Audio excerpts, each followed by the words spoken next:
pilian natin to sa dalawa kung alin ang comfortable na para dito sa ating driver unit, kung anong bagay na kapasitor sa kanya. At dito mayroon tayong dividing network na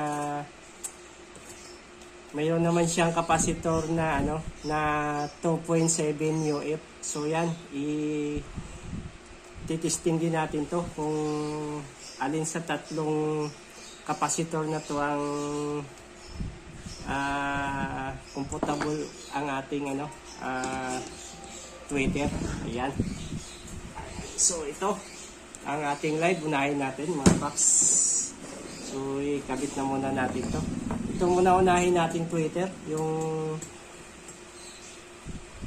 2.2 UF. Ayan.